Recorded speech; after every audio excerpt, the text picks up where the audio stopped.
Hello everyone.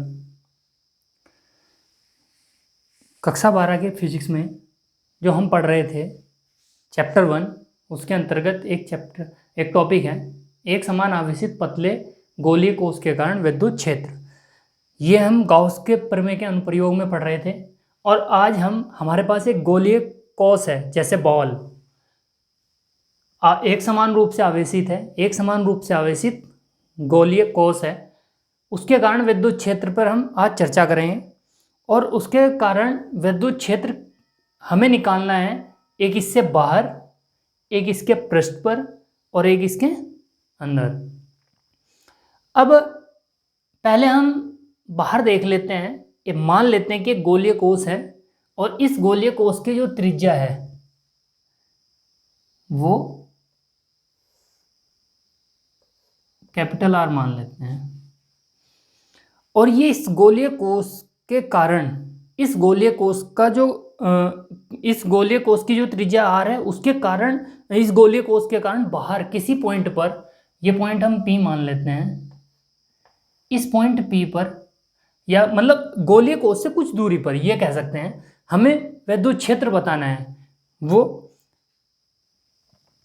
अगर हम इस पॉइंट पर विद्युत क्षेत्र निकालना चाह रहे हैं तो पहले मान लेते हैं माना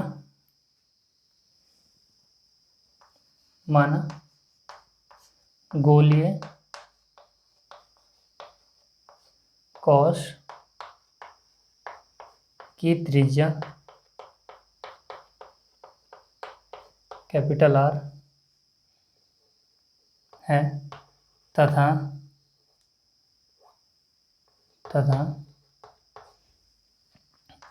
इसका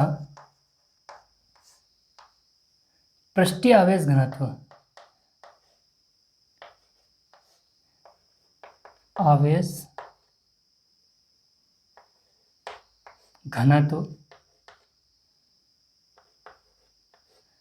सिग्मा है, सिग्मा मान लेते हैं। यानी कि इस गोलीय कोश पर जो आवेश है पॉजिटिव चार्ज है, एकांक क्षेत्रफल का जो चार्ज है वो प्लस सिग्मा है। एकांक क्षेत्रफल का मानेंगे, उससे एकांक क्षेत्रफल का आवेश घनत्व सिग्मा है। तब इससे इसके केंद्र से R दूरी पर बिंदु P स्थित है। ये वही बिंदु P है जिस पर हमें विद्युत क्षेत्र की तीव्रता ज्ञात करनी है। यानी कि ये डिस्टेंस है, ये R है, स्मॉल r। अगर इस P से हमें विद्युत क्षेत्र की तीव्रता ज्ञात करनी है तो हम इससे जाते हुए गोलीय कोश बना लेते हैं, एक जिसे हम गॉसियन पृष्ठ कहते थे।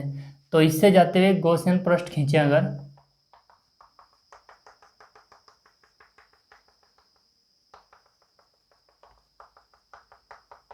ये हमने एक गॉसियन पृष्ठ खींचा। इस गॉसियन पृष्ठ के अब जो कि हमें गॉस के प्रमेय की सहायता से हमें निकालना है विद्युत क्षेत्र। हालांकि बिना गॉस की प्रमेय के भी निकाल सकते हैं, पिछली वीडियो में बताया है। अब हम इस पॉइंट पर ही एक छोटा सा क्षेत्रफल मान लेते हैं डेल्टा एस, और जो डेल्टा एस है उसका जो क्षेत्रफल सदिश होगा ds, वो इस डायरेक्शन में होगा। और विद्युत इस गोलीय कोश के कारण अगर इस पॉइंट पर विद्युत क्षेत्र की तीव्रता देखी जाए वो भी इसी डायरेक्शन में होगी, यानी कि दोनों समदिश होंगे। ये हमें पता है, क्योंकि किसी भी गोलीय पृष्ठ के केंद्र पर विद्युत क्षेत्र जो होता है वो बाहर की ओर रेडियली आउटवार्ड होता है पॉजिटिव के कारण, या इनवार्ड होता है और परपेंडिकुलर होगा गोलीय कोश होने के कारण। अब इस पॉइंट से जाते हुए फ्लक्स का अगर लिखें, बाह्य बिंदु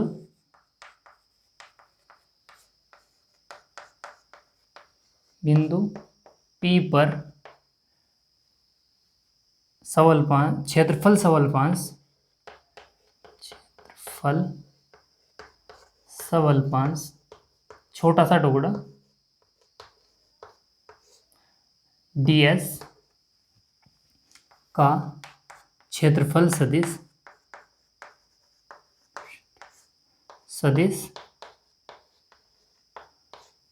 ds तथा विद्युत क्षेत्र सदिश E समदिश होंगे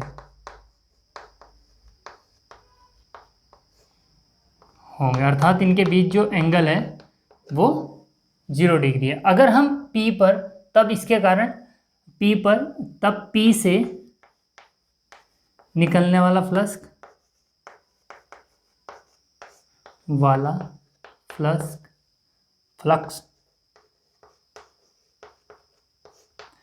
डी फाई मान लेते हैं equal to E dot ds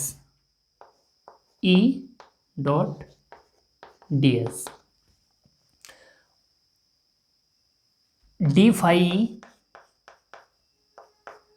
E ds cos 0, दोनों के बीच एंगल 0 डिग्री है, तो डी फाई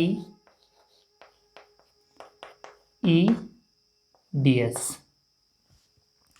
ये केवल इस पॉइंट पर है। अगर पूरे गॉसियन पृष्ठ से गुजरने वाला गॉसियन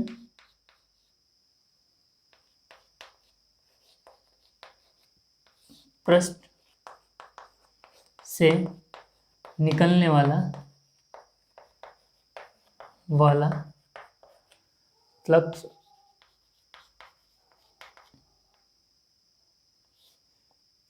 फाई ई मान लेते हैं इंटीग्रेशन ई ds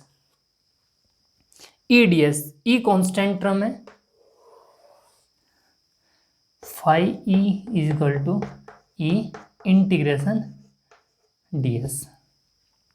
और इस ds को देखें तो ऐसे छोटे छोटे सब जो अल्पांश है उनका योग है ये, तो इसे ये इस गोले का पृष्ठीय क्षेत्रफल होगा फाई ई बराबर ई इंटू 4 पाई r स्क्वायर।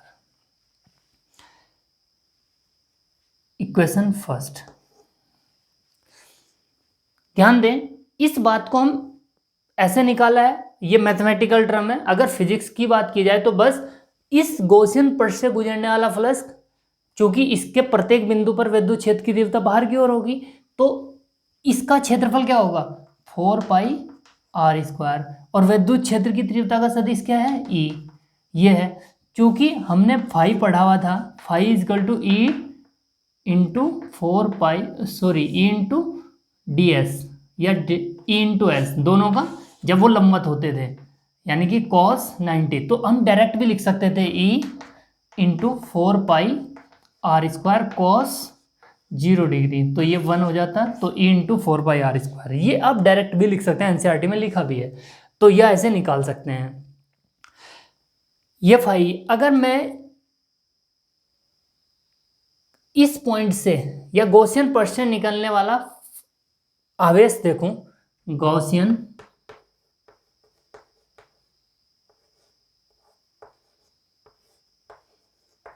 पृष्ठ से परिबद्ध, गॉसियन पृष्ठ से परिबद्ध आवेश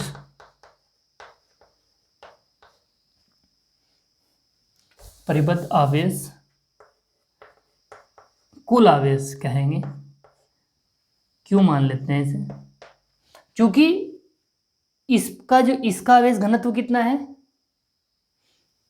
प्लस सिग्मा, तो आवेश जो होगा सिग्मा इंटू ए, क्योंकि ये तो एक का एकांक क्षेत्रफल का है ना, पूरे क्षेत्रफल में से निकलने वाला होगा सिग्मा इंटू क्षेत्रफल क्या आएगा 4 पाई r स्क्वायर। क्योंकि इससे गुजरने वाला उतना, इस पृष्ठ से गुजरने वाला उतना ही आवेश है, या इसके अंदर उतना ही आवेश है जितना इसके अंदर है, तो हम ये वाला क्षेत्रफल लेंगे यहाँ। तो कुल आवेश ये हुआ। इक्वेशन सेकंड, गाउस की प्रमेय से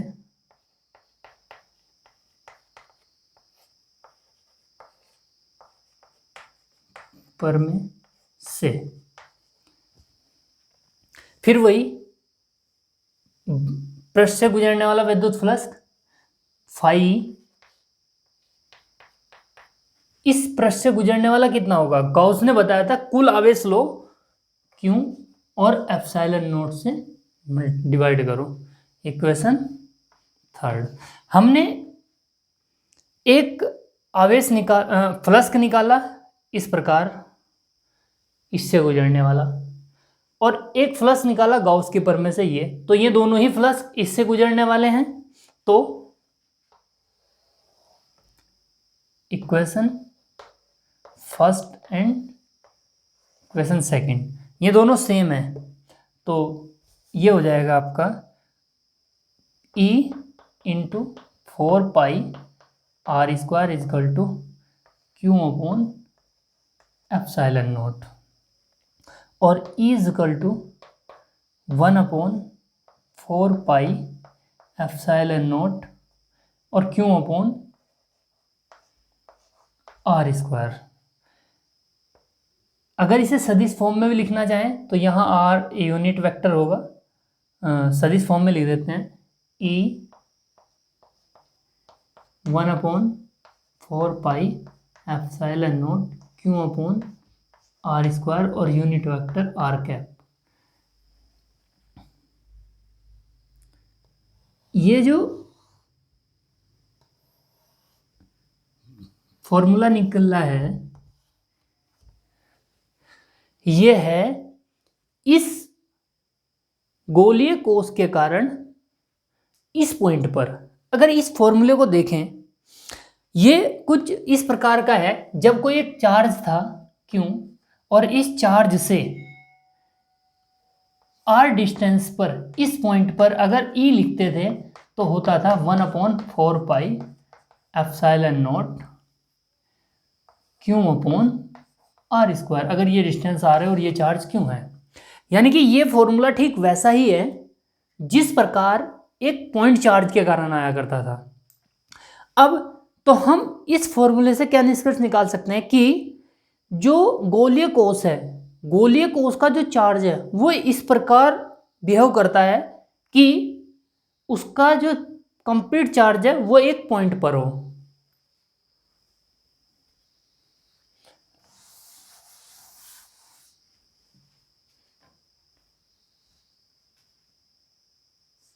ठीक है, कंप्लीट चार्ज एक पॉइंट पर हो, मतलब गोलीय कोष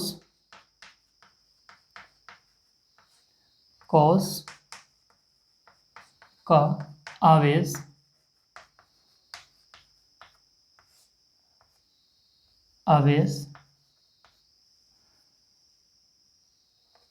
इस प्रकार कार्य करता है कि संपूर्ण आवेश उसके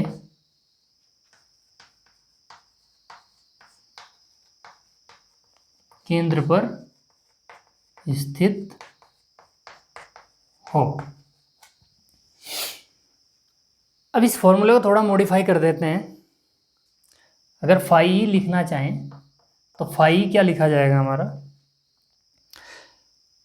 फाई बराबर क्यू अपॉन एप्सिलॉन नॉट, ये था सॉरी ई, इस क्यू का वैल्यू ये रख सकते हैं, तो ई इज इक्वल टू 1/4π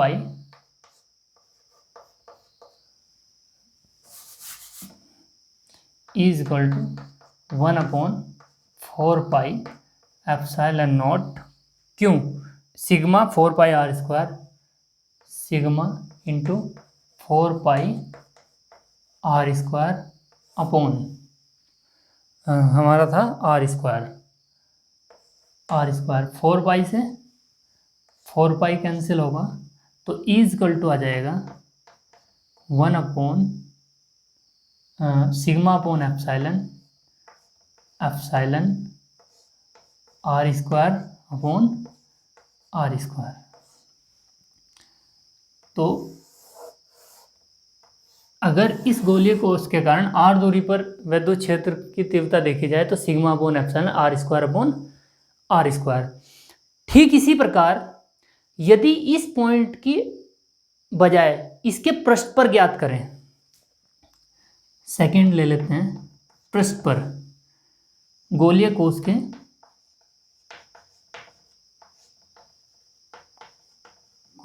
के पृष्ठ पर, अब गोलीय कोष के पृष्ठ पर निकालना है तो यहां क्या आ जाएगा आर स्क्वायर, क्योंकि केवल ये पॉइंट अब यहां पहुंच जाएगा। या हम ऐसा कह सकते हैं कि आर और आर सेम है पृष्ठ पर, तो आप अगर करना चाहें तो ठीक इसी प्रकार करेंगे। यहाँ ये पॉइंट यहाँ माना जाएगा और ये ds 4 पाई आर स्क्वायर लिया जाएगा कैपिटल में, और ये आर स्क्वायर और ये आर स्क्वायर, तो हम कह सकते हैं गोलीय पृष्ठ पर r इजकल टू आर। तो जो E होगा वो होगा sigma upon epsilon naught. E equal to sigma upon epsilon, क्योंकि ये कैंसिल होगा। अब ये फॉर्मूला अगर आप देख रहे हो तो एक लास्ट वीडियो में एक बताया गया है कि अगर हम दो आवेशित चादर हैं, एक आवेशित चादर है, इस पर प्लस चार्ज है,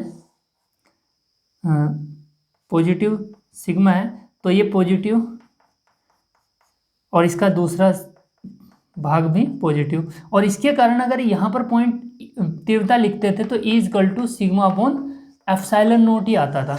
और ये भी वहाँ भी बताया गया था कि ये फॉर्मूला केवल प्लेट के लिए ही नहीं है, ये सब के लिए है, मतलब किसी भी प्रकार किसी भी आकृति के लिए है।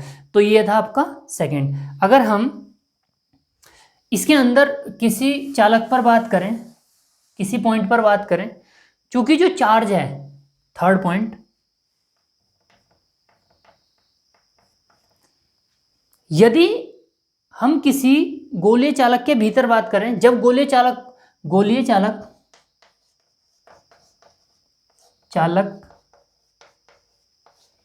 के भीतर आवेश शून्य होता है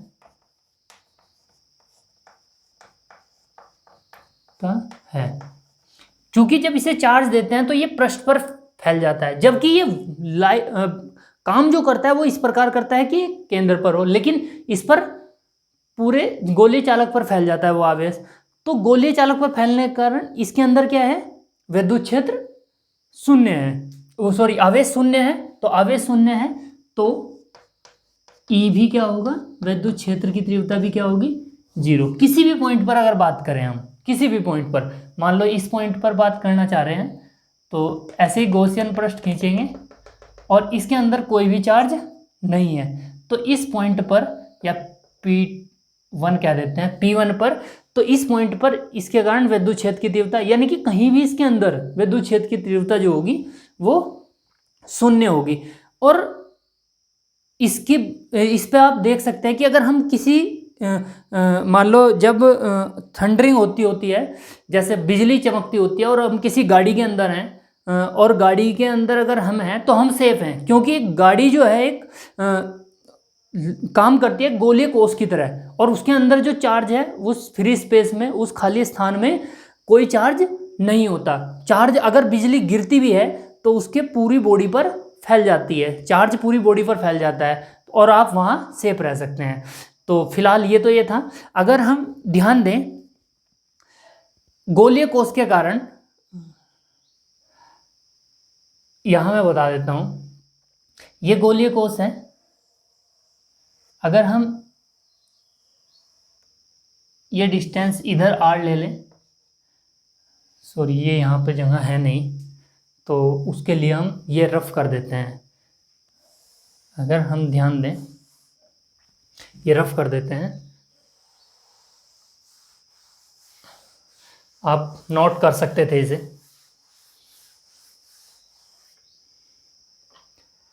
अगर हम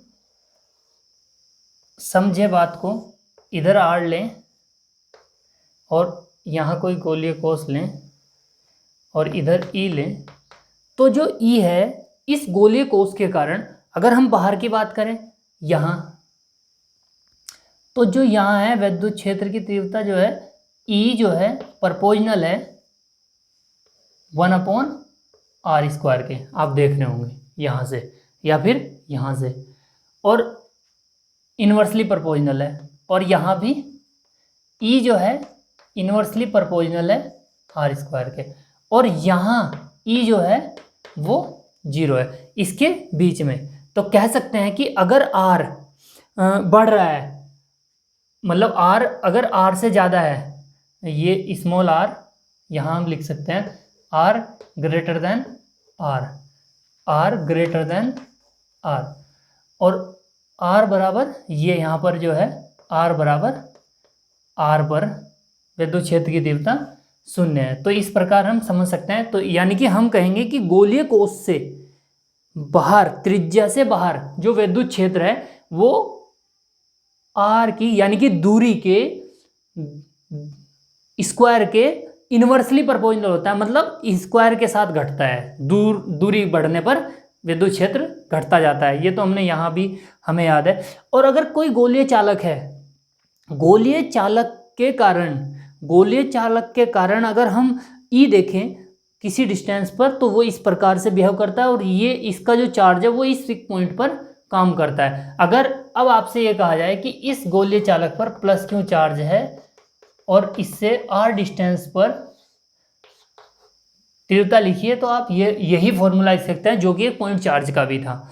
तो फिलहाल तो इसमें इतना ही है। और एक बात ये भी याद रखने की है, गोलीय कोष के पृष्ठ पर, ये गोलीय कोष के पृष्ठ पर भी है, और अगर किसी भी आकृति का कोई भी चालक है हमारा, तो उसके कारण भी विद्युत क्षेत्र की तीव्रता ये है, जो कि हमने उसमें देखा था किसी समतल चादर के कारण। समतल चादर, अगर कोई चादर थी तो उसके कारण भी कुछ दूरी पर विद्युत क्षेत्र की तीव्रता σ/ε0 ही थी।